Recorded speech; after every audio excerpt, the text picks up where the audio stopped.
Good morning, everyone, and welcome. It is September 7th, 2023, which means is officially the start of the 2023 NFL season. We have the Chiefs and the Lions kicking it off tonight at Arrowhead in Kansas City. A lot of drama week one, John, because Travis Kelce, Chiefs tight end, is questionable tonight with a hyperextended knee. Now, the diagnosis came back that his ACL is still intact, but this is really about swelling and kind of the subsequent damage. So John, I must say this.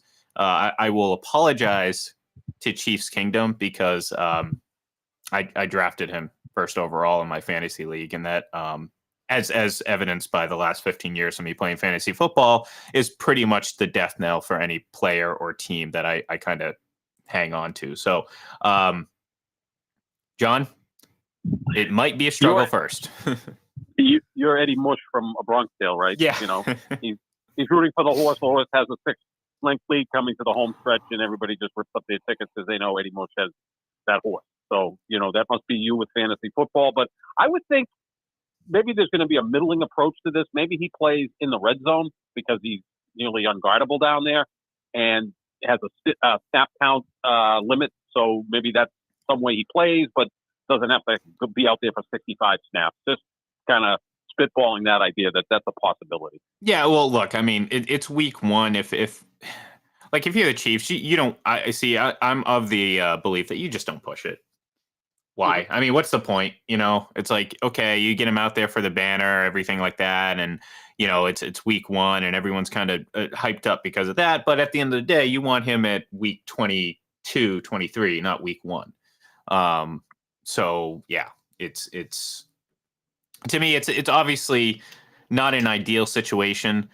Certainly for a guy who led in targets, catches, yards, touchdowns, etc. Basically, he was.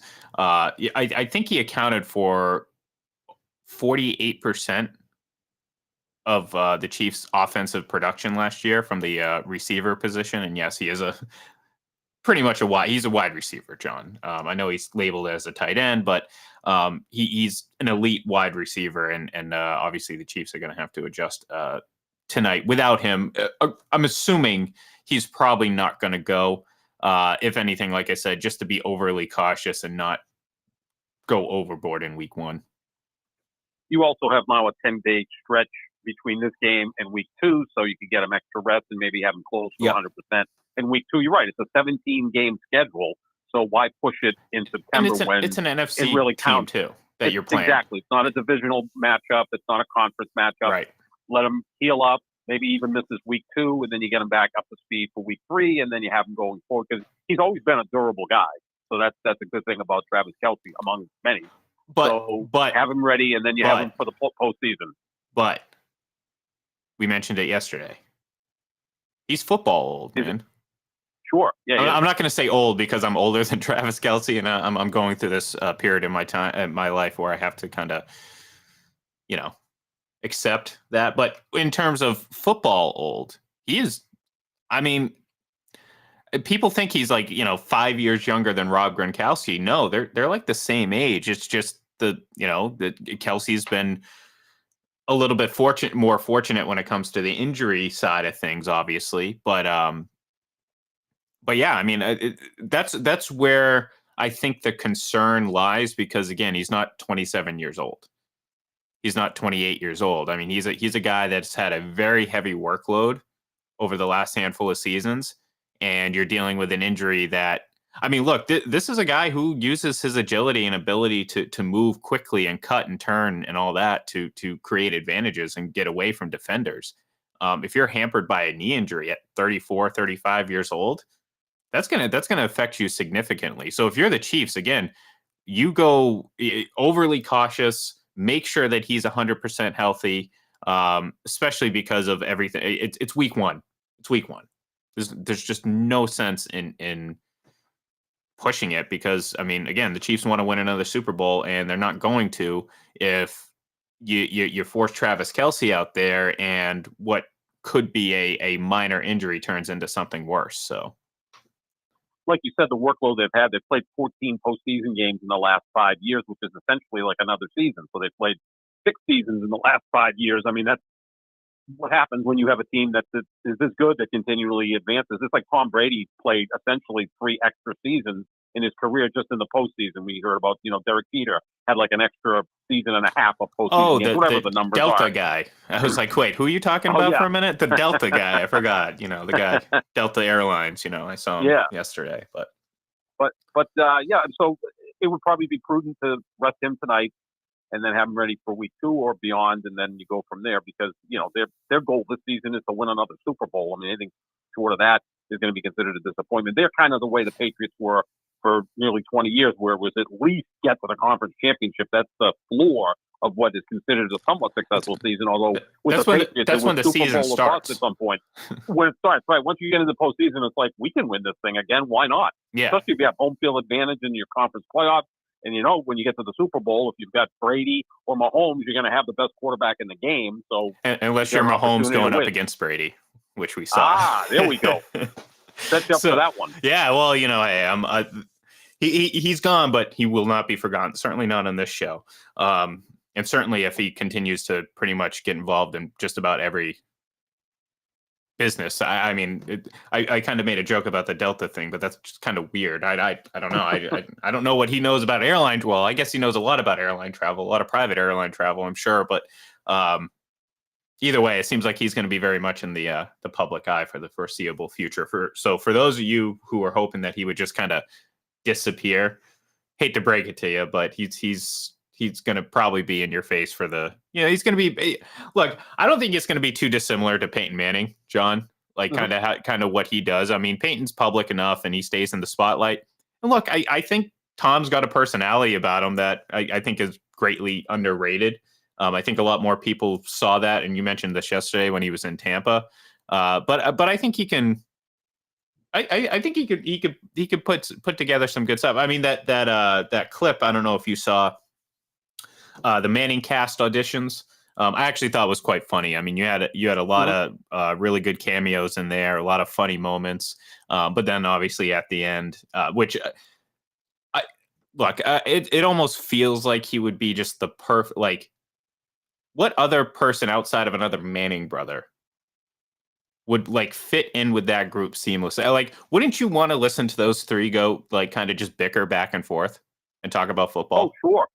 Yeah, and then Eli just laughing, saying, "Hey, I beat that guy twice in the Super Bowl," because he can throw that out there. Well, in that commercial, he calls him Peyton's little brother, which I think, look, the three of them are clearly very. I mean, we've known Peyton and Tom have been friends for a very long time, obviously, and have, as much as the fans hate each other, they actually are very good friends, and I'd assume Eli is too, because they're all pretty self-deprecating and kind of all have the same kind of sense of humor. So and plus they're part of a very exclusive club. John, let's not pretend that's not like one of the biggest aspects in all this. Combined between the three of them, they have 11 Super Bowls, but we all know who does the heavy lifting in that one. But anyways, I don't want to get too far down that rabbit hole because we do have a lot to get to. I do want to mention before we did our NFC picks yesterday in terms of division winners. We're going to do our AFC ones here today, but good thing for one of the prime contenders in the NFC, they got their best defensive player back just in time, and Nick Bosa, huge contract. Ooh, I think my voice just cracked there. Huge contract, 4 years, once 170 million, John. Ooh. Felt like an NBA contract, right? Yeah, 5 at 170 is $34 million average, which is the highest in the history of the sport. It's like Fred Van Fleet money. Yeah, exactly right. Yeah, you can get a middling NBA player for that type of contract, right? The superstars make a lot more than that. They're in the $300 million range for 5 or 6 years, like Jaylen Brown. But this was essential for San Francisco. He's an elite player. He is arguably the best pass rusher in football. He's a game changer, a game wrecker with all of that.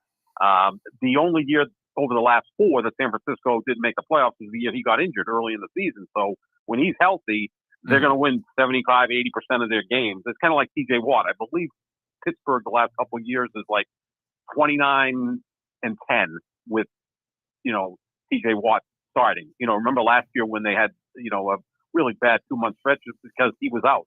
So these guys are impact players. So, yeah, I mean, we talk about it all the time. Quarterback, the most important position. After that, it's probably wide receiver, edge rusher, corner, left tackle. Those 4 positions are all very important as well. So San Francisco had to get this done. I'd say after quarterback, it kind of depends on the philosophy of your team. Obviously for San Francisco, a guy like Bosa he sets the trends on defense for them. Mm-hmm. He sets the tone, so to speak. So he'd be like the biggest, probably the most important, sans the quarterback. But again, we talked about the quarterback yesterday, and I think that's, especially now with Bosa back and signed and everything, that's certainly their biggest question mark. So I still picked San Francisco to win the division, and I still feel like certainly after the signing that's going to be the case, but still doesn't mean that I don't think that the quarterback position isn't going to be tough, and especially when it comes to concerning the division, you might see Cooper Kupp not suit up for quite a while because his diagnosis is not, let's just say prognosis negative on Cooper Kupp when it comes to whether or not he's going to get out there soon. And I think that's, and look, we kind of saw some of this coming. These older guys were starting to get injured. Cooper Kupp's obviously not an older guy, but this Rams team was older. They were overpaid. Like I said, I think this team is headed for a 4-win max season. Like, I really don't. This is going to be a long year for the Rams, but good for them. They have a Super Bowl trophy to hang their hats on, so that's always a good thing. Yeah. So, AFC, John, we'll jump right into it. AFC East actually is probably one of the quite the more intriguing divisions. Obviously, I think it's going to be very competitive. Buffalo's won it 3 years in a row. The Jets have Aaron Rodgers. Miami's, depending on who you ask, is either ascending or going to be a pretty good team or whatever. And then you have the Patriots, and again, another kind of wild card. And really, a lot of what happens with New England rests on the shoulders of Mac Jones. If Mac Jones can play a level of football that was closer to his rookie season as opposed to the up and down second season he had, the Patriots could have a very, very nice offense. Very nice. Like I said, I'm not going to make some grand claim that they're going to be a prime playoff contender, but they could surprise some teams out there and some folks out there who have kind of surprisingly written them off for dead. And as bad as things were last year, John, they didn't even come close to only winning 4 or 5 games. And I've seen some teams or some people predict them to fall in that 4 or 5 win range. And that to me just doesn't make sense. Now, I can't sit here and make a great case that they're going to win more than 10 or 11, but to win only 4, that's almost as silly as saying more than 10 or 11. So I think this division is going to be very competitive. At the end of the day, I think Buffalo is still going to win it for the 4th straight year. I think they're still the best team. I don't think they're as hot as they were. I think they've leveled out a little bit, which may be a good thing because less of a focus on Buffalo. I feel like there really hasn't been much talk about the Bills this offseason, which again could be a very good thing for Buffalo. I look at the Jets, and the more I think about it, I think they're going to have an okay season. But I don't think they win more than 10 games, John. I have them at, yeah. I have them at 11. I think the division's really bunched up. I have the Jets, Buffalo, Miami, and Patriots in that order, but I could see the Jets win 11, Buffalo win 10, Miami win 9, and the Patriots win 8, and a lot of competitive games. And I think the Jets defense is for real. That's a top 5 defense without question, and I think they have some really good weapons on offense. Offensive line is shaky, but I think you could make a case that the weakest unit for every team in the AFC East is their offensive line. Like all 4 teams have question marks at that position or that unit. So that's going to be interesting to see what happens.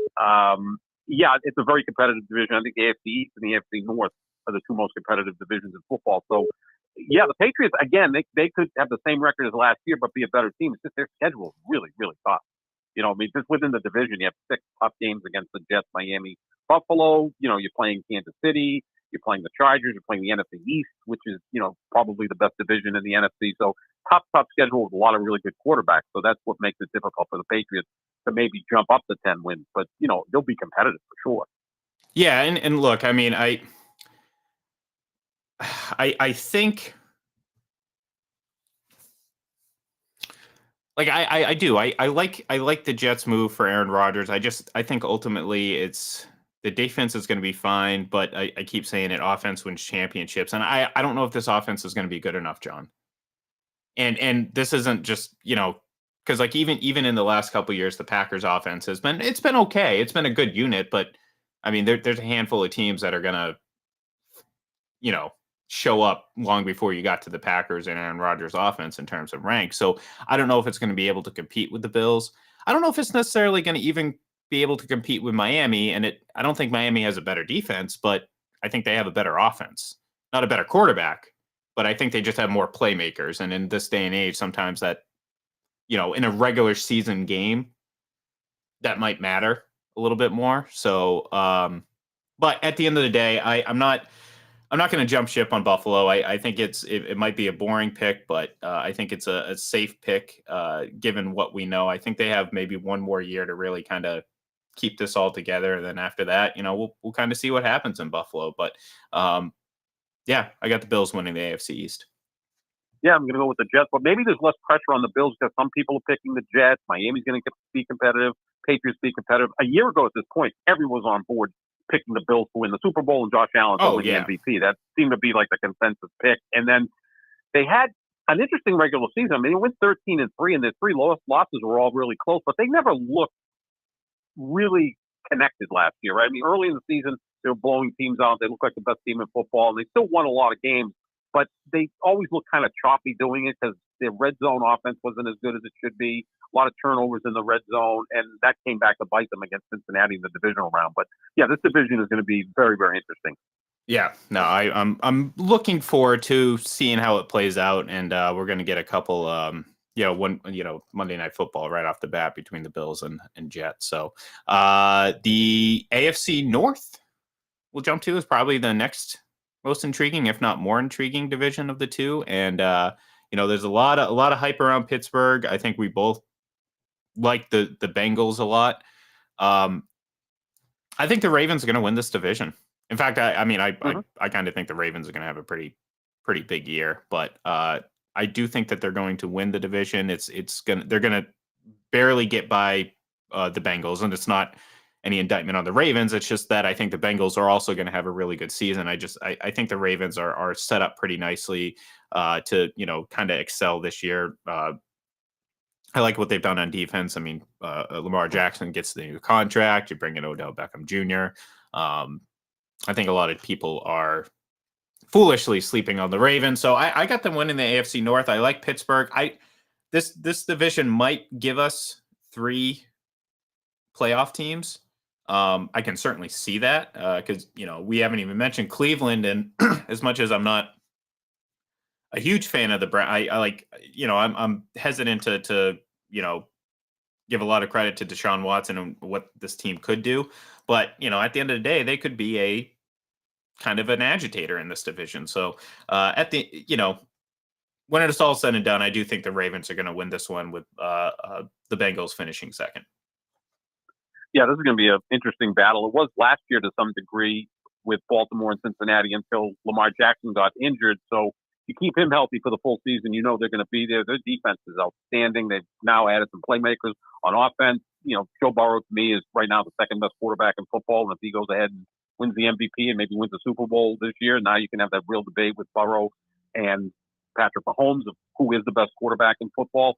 So I think both of those teams are going to make the playoffs. I'm high on Pittsburgh because their defense is outstanding. Like I said, when TJ Watt plays, they're a 75 to 80% winning percentage team. So he's that good. And I think Kenny Pickett will get better in his second year. George Pickens is a studded wide receiver. And, they're always there, right? Pittsburgh. Yeah. I mean, Mike Tomlin's been there since 2007 and has never had a losing season. So, they'll be competitive. And Cleveland as well, it has some weapons on offense to go along with Deshaun Watson, talent on defense. But I'm going to go Cincinnati, Baltimore, Pittsburgh, Cleveland. And I do think that obviously Cincinnati, Baltimore, and Pittsburgh all make the playoffs this year.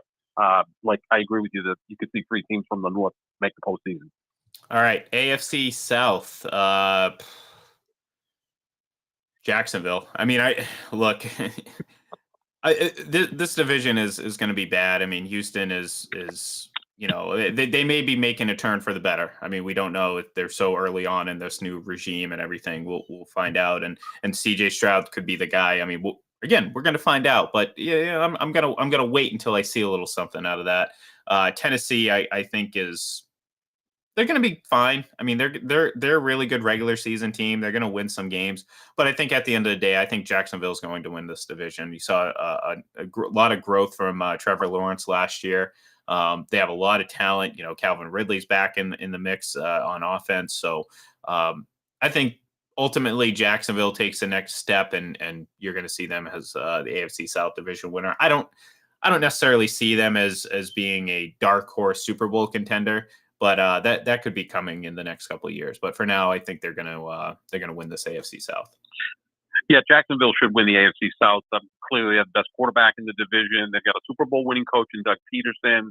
Calvin Ridley now is added to their offense, which is going to give Trevor Lawrence another outstanding weapon.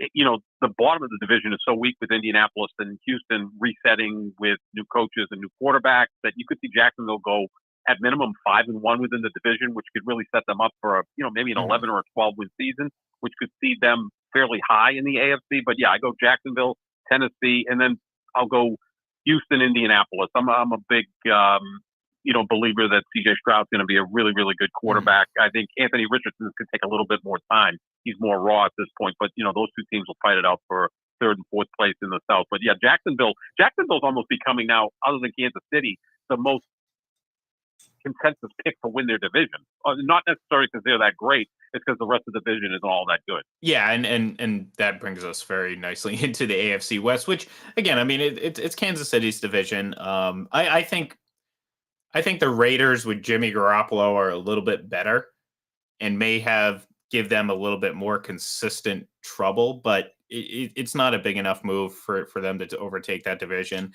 The Chargers at this point, I'm not buying the hype anymore. Just do something. You know what I mean? Like, prove to me that you can compete with the big boys, pretty much, and they have not done that.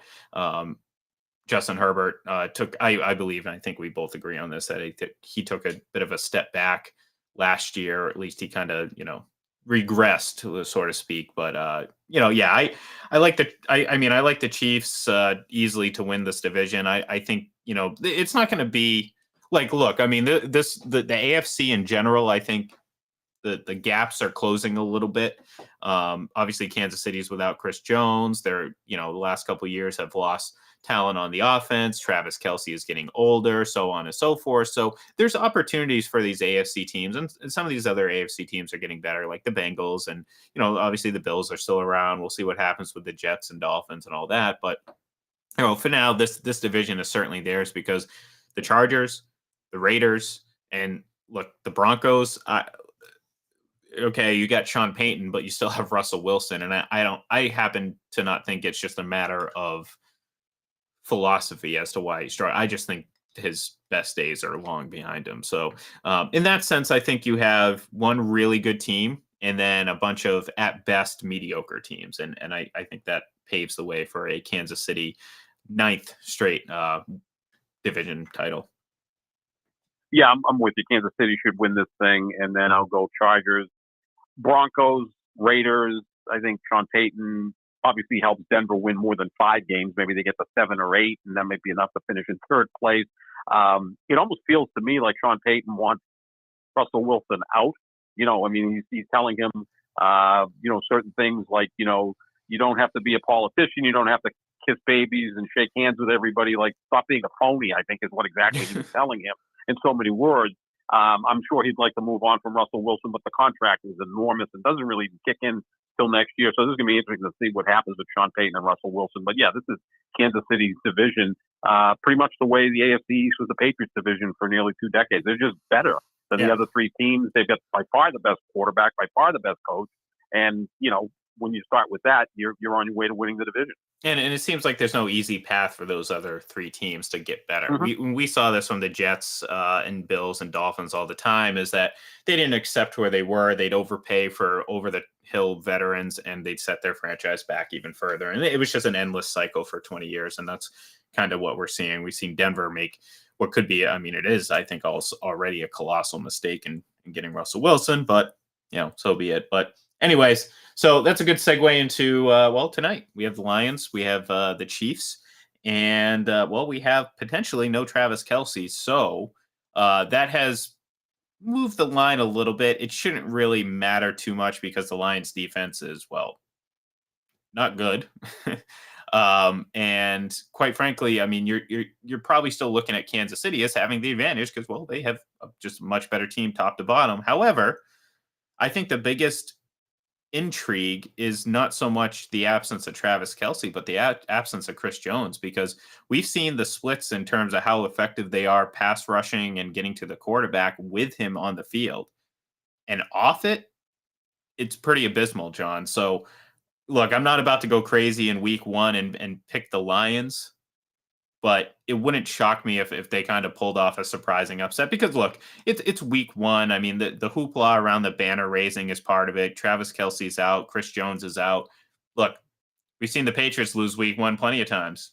Doesn't really matter at the end of the day. I just don't think it's going to happen because I just don't think the Lions look, it's the Lions, and I just don't think their defense is good enough to slow down what I think is going to be a pretty efficient night from this Chiefs offense, with or without Travis Kelce. So give me the Chiefs in this one. Yeah, I'll go along with that. It's probably a close game, maybe a field goal game. The line's like 4 right now. I just on Twitter did not give out a selection tonight. It's just too many variables going on. So to me, take a pass in terms of wagering on it.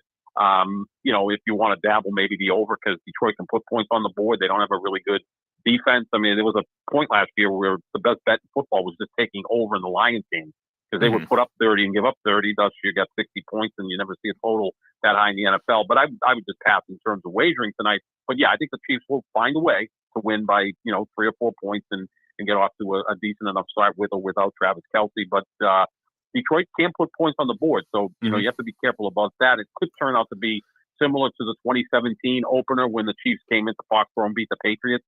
In a real shootout, but the Patriots just couldn't get off the field against the Kansas City offense. But yeah, when in doubt, pick Kansas City at home. They're pretty tough there. Yeah, no, it's a pretty safe bet. So, all right, that's going to do it for us here today. We'll be back tomorrow. We're going to give our MVP picks and some of our other picks for the rest of the season, and of course the rest of our week one selections. But for now, we're going to say goodbye and say everyone enjoy the kickoff to the NFL season. It should be fun. It should be an exciting game, and hopefully we get some fireworks, John. Hopefully. So, that's going to do it. So thank you, everyone, and we'll talk to you later.